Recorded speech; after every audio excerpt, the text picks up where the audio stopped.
struktur bangunan candi, juga ini adalah bagian pondasi atau kaki dari candi. Menjorok lagi, nah ini hiasan-hiasannya terlihat dominan, itu adalah sulur gelung.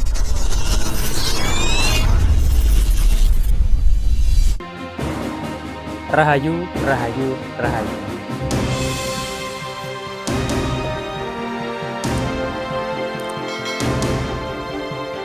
Assalamualaikum warahmatullahi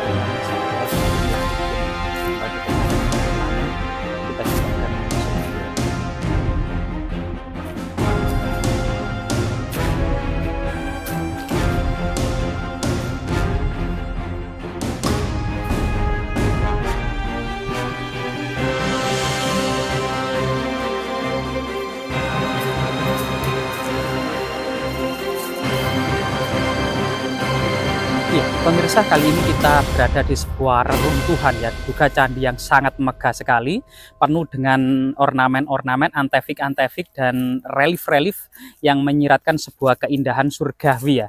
Sulur gelung, segitiga tumpal, ceplok itu di mana-mana. Ya, seperti ini adalah sulur gelung ya. Nah, sulur gelung, kemudian semacam meander-meander ini banyak. Termasuk ini adalah kebanyakan adalah sulur gelung ya. Nah ini bahkan kemudian keindahan ceplok yang sangat-sangat rumit ya, hiasannya sangat rumit. Seperti ini adalah ceplok yang dibuat sangat rumit, termasuk kemudian sebagian besar adalah sulur gelung ya yang kita ketahui. Nah ini diduga sehingga kemudian ragam hiasan relief seperti ini menandakan sebuah cita rasa candi berlanggam Irah Singosari sampai Majapahit, atau kemungkinan masa-masa akhir Singosari sampai awal-awal kerajaan Majapahit ya. Nah ini. Nah, jika kita lihat memang di makam umum ini ya, Assalamualaikum ya alal kubur, fa inna insyaallah bikum lahikun. Selamat salam kepada seluruh ahli kubur dalam waktu dekat maupun lama. Kita akan menjusur juga kepada seluruh ahli kubur. Kita kirim Fatihah di ahli kubri, bisyiril Fatihah.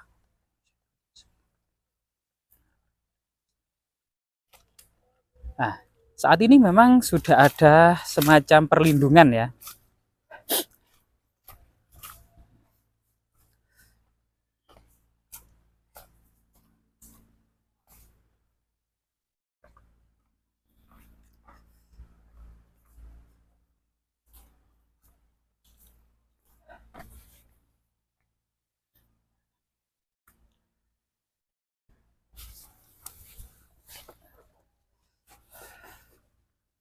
Rahayu, rahayu, rahayu.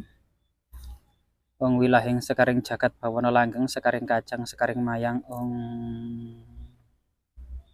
Ya. Jadi kita mendapati sebuah candi yang megah dan besar pada masanya gitu ya. Di sini ada struktur bangunan candi, diduga ini adalah bagian pondasi atau kaki dari candi, yang bagian tengah dan bagian atapnya sudah runtuh total. Namun reruntuhan yang tersirat ini menyiratkan sebuah candi yang sangat megah.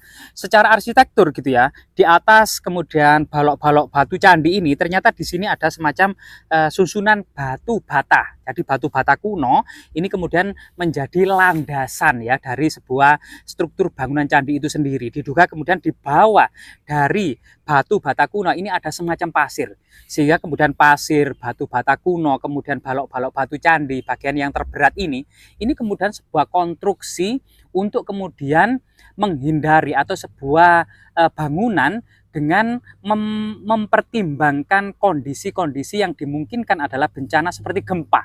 Sehingga kemudian candi dengan konstruksi seperti ini merupakan sebuah struktur bangunan yang diduga anti gempa bumi. Jadi ada semacam batu, balok-balok batu candi, kemudian struktur batu bata, kemudian di bawahnya adalah semacam pasir gitu ya. Sehingga kemudian kalau terjadi goncangan gitu ya, bagian bawah ini seakan-akan mengambang. Nah, tidak kemudian terkena goncangan dari sebuah gempa atau lindu gitu ya. Sehingga kemudian meskipun ratusan atau lebih dari 700 sampai 800 tahun, bahkan hampir 1000 tahun, pondasi dari bangunan candi ini masih simetris, masih begitu kokoh gitu ya. Bahkan kemudian jejak-jejaknya itu masih begitu sangat-sangat kuat, sangat kuat. Nah, jika kita lihat kemudian hiasan-hiasannya ya, seperti di sini jika kita lihat ini ya semacam makara di sini gitu ya, itu sangat indah gitu ya. Jadi mencitrakan sebuah peradaban yang agung pada masanya, Bahkan kemudian ada beberapa ornamen-ornamen yang seperti apa namanya, pilin ganda, suluran atau sulur gelung, atau kemudian semacam meander gitu ya. Nah ini dipahat sangat-sangat halus dan sangat-sangat indah. Nah ini.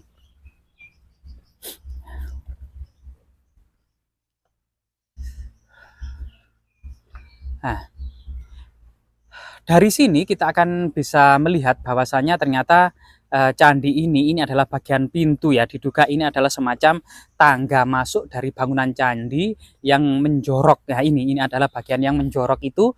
Nah, tepat kemudian bagian tengah gitu, bagian tengah ini ada semacam apa ya, semacam kayak hiasan-hiasan naga atau makara atau kepala naga atau makara yang saat ini tinggal bagian dadanya ya, ini hiasannya, hiasan ceplok ini tinggal bagian dadanya sendiri. Kemudian dari tonjolan ini, dan ini ada yang ada di tengah gitu ya, nah diduga kemudian pintu masuknya itu mungkin kiri kanan atau kemudian tengah gitu ya, ini masih belum kemudian sulit untuk dikonstruksi. Kemudian ini bagian yang menjorok lagi. Nah ini hiasan-hiasannya terlihat dominan itu adalah sulur gelung berbentuk gunungan namun berbentuk sulur gelung. Jadi ini ya. Sampai saat ini memang untuk sementara itu para arkeolog masih belum bisa menyimpulkan apakah candi ini bersifat Hindu atau bersifat Buddha.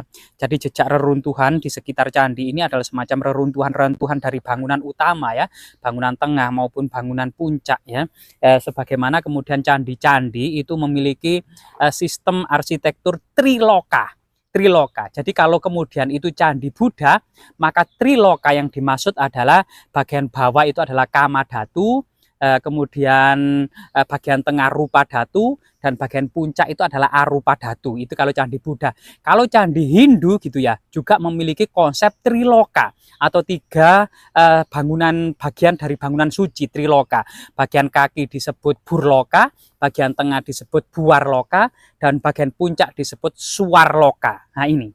Namun sampai saat ini memang di Candi Sukorena ini belum ada semacam antefik atau panteon-panteon yang menyiratkan agama Hindu, sehingga kemudian lebih mendekati kemudian candi ini bersifat Buddhis gitu ya, bersifat Buddhis pada masanya. Nah ini.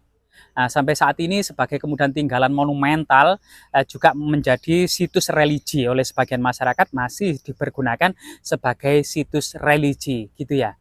Dan candi ini sampai saat ini memang sudah diekskavasi tahap 1 oleh Balai Pelestari Kebudayaan Jatim, dan kemungkinan akan dilanjutkan pada akhir sekitar bulan-bulan akhir tahun ini 2024 ini, yang kemudian akan sisi-sisi yang sebelah sana ini belum diekskavasi, sehingga kemudian ukuran dan bentuknya ini kemudian bisa terungkap. Nah, kemudian beringin yang ada di tengah yang menyengkram akar-akarnya dari bangunan candi ini rencana juga kemungkinan juga harus dipotong gitu ya. Termasuk di sekitar ini banyak sekali bongkahan-bongkahan batu candi.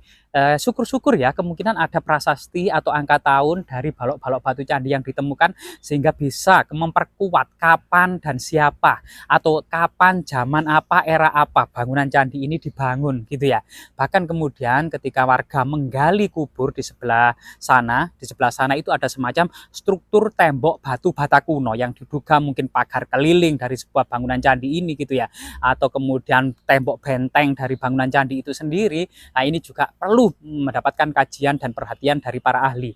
Jadi semoga kemudian bangunan yang sangat megah pada masanya ini ya, terletak di makaman kuno di sebuah gundukan tanah ini kemudian bisa dapat diungkap pola-pola kesejarahannya, kapan dibangunnya, jenis keagamaannya yang ada di bangunan ini, serta bagaimana kalau kemudian direstorasi atau dikonstruksi gitu ya, sehingga kemudian pada masa lalu itu warga benar-benar mengenalinya, bentuk ukurannya seperti apa, terutama bagaimana makna pola-pola kesejarahannya ya, yang terutama bisa menginspirasi, memotivasi generasi-generasi saat ini maupun yang akan datang, akan sebuah kebanggaan, terutama masyarakat sekitar.